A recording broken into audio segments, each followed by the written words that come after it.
골리앗을 무찌른 요나단의 반응과 그리고 계속해서 이 사울 왕의 다윗을 대하는 모습을 대조하고 있습니다. 사울 왕은 골리앗을 무찌른 다윗에게 벼슬을 한 자리 주었습니다. 5절에 보면 이 벼슬을 받은 이 다윗에 대한 평가가, 백성들의 평가가 나오고 있죠. 온 백성이 합당하게 여겼고 사울의 신하들도 합당하게 여겼다라고 합니다. 16절에는 또 이 다윗을 천부장으로 임명하는데 여기에 대한 또 평가도 또 나오고 있죠. 온 이스라엘과 유다는 다윗을 사랑하였으니, 다윗은 이처럼 모든 사람들에게 인정을 받았습니다. 하나님의 영이 함께하기 때문입니다. 그런데 이런 다윗을 바라보는 사울의 모습이 어떠한가? 다윗이 골리앗을 죽이고 돌아왔을 때에 이스라엘의 모든 성읍에서 다윗을 칭송하였죠. 사울이 죽인 자는 천천히요, 다윗이 죽인 자는 만만이다 라고 했습니다. 천천과 만만은 숫자를 나타내는, 많은 수를 나타내는 이스라엘의 어떤 그런 표현법입니다. 우리는 바다의 모래와 같이 이렇게 이야기를 하지 않습니까? 많은 수를 이야기할 때 그렇게 말하죠. 이스라엘에서는 천천히요 만만이다, 그런 식으로 이야기를 하는 거죠.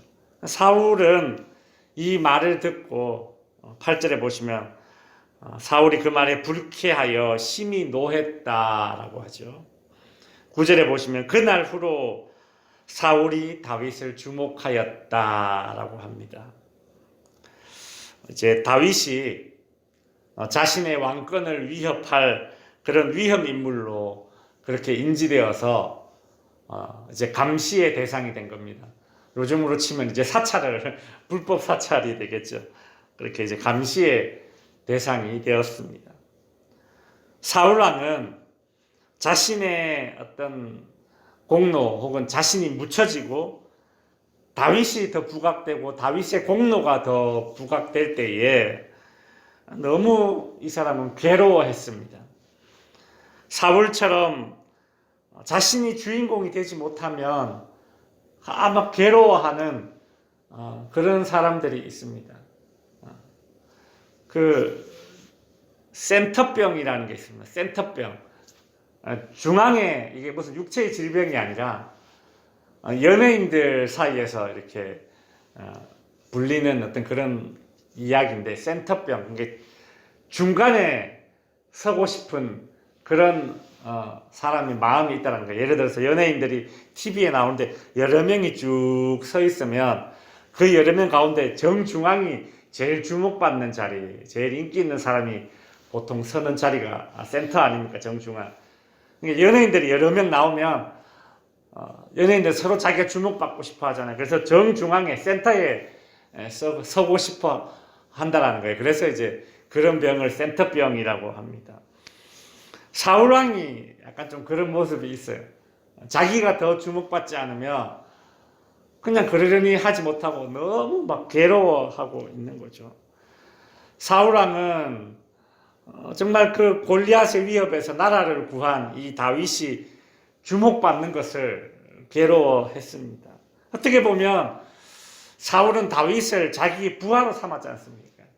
그리고 그 부하를 삼은 이 다윗이 가는 곳곳마다 일을 잘하면, 그래서 사람들에게 칭송을 받으면 그 왕으로서, 한 나라의 왕으로서 그런 신하에게는 칭찬을 해줄 법한데, 그게 아니라 이 사람은 점점 더 이 자신의 신하가 일을 잘하는 것을 괴로워하고 있습니다.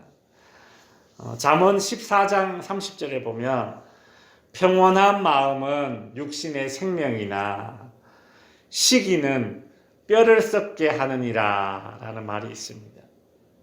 이 시기라는 것은 마음의 작용이죠. 시기는 뼈를 썩게 한답니다. 이 시기 질투라는 것은 마음의 병입니다. 그런데 이 마음의 병이, 이 시기는 마음의 병에서 머물지 않고 육체까지 병들게 하는 정도로 사람에게 치명적이라는 거예요. 안 좋다라는 거예요. 이 시기가 무엇보다도 자신의 마음과 자신의 몸까지도 상하게 할 뿐만 아니라, 이것이 시기라는 것이 안 좋은 것이 뭐냐면 어떤 식으로든 상대방에게 이것이 표출이 됩니다.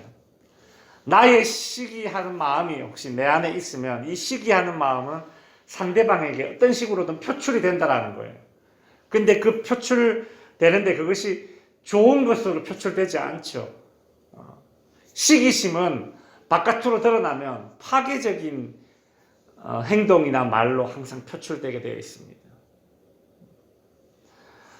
오늘 11절에 보시면 이 사울이, 그죠, 시기심의 마음이 가득하고 있을 때에 악한 영에 사로잡혀서 어떻게 합니까?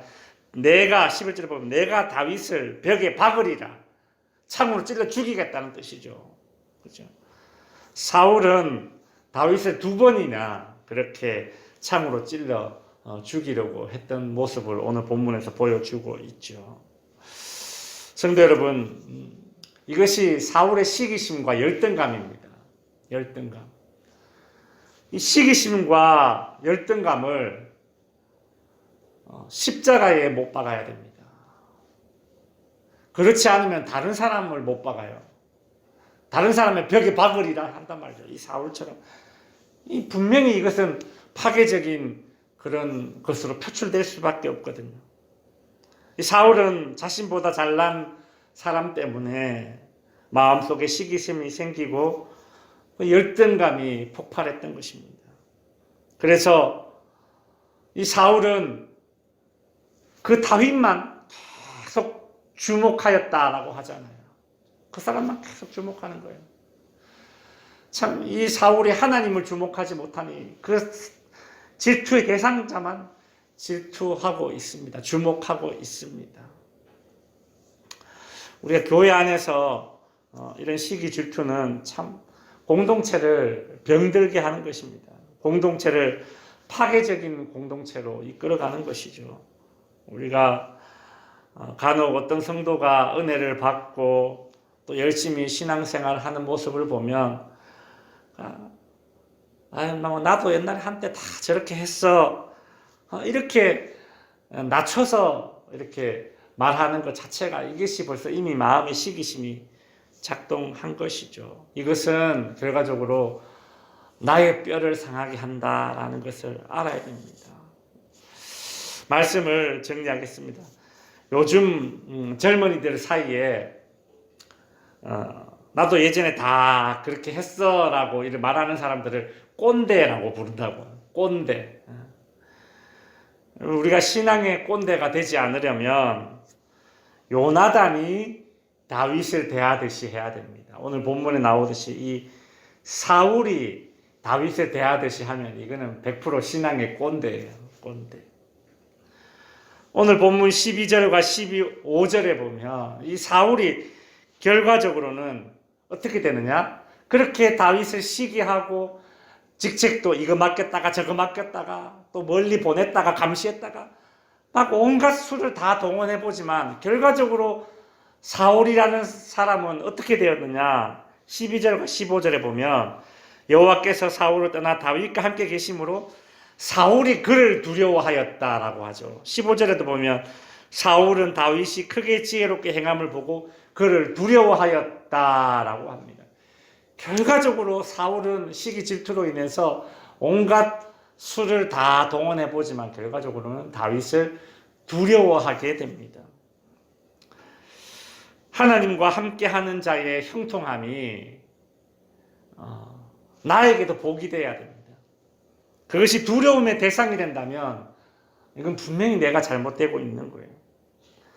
하나님과 함께하는 자의 그 지혜로움과 형통함을 보고 내가 그것을 두려움으로 느낀다, 그것을 시기 질투로만 느낀다, 이것은 참 얼마나 불행한 인생인지 모릅니다. 하나님 떠난 자는 하나님과 함께 하는 자를 경쟁의 상대로 여기니까 결코 행복할 수 없는 것이죠. 오늘도 우리 마음에 이렇게 이고 있는 그런 시기심과 열등감이 있다면 이것은 우리 십자가 앞에 다 내려놓고 우리가 오늘 이 새벽의 기도 시간에도 우리가 그 상대방을 주목하는 것이 아니라 하나님을 더욱 주목하는 그런 기도의 시간이 되기를 주님의 이름으로 축원드립니다.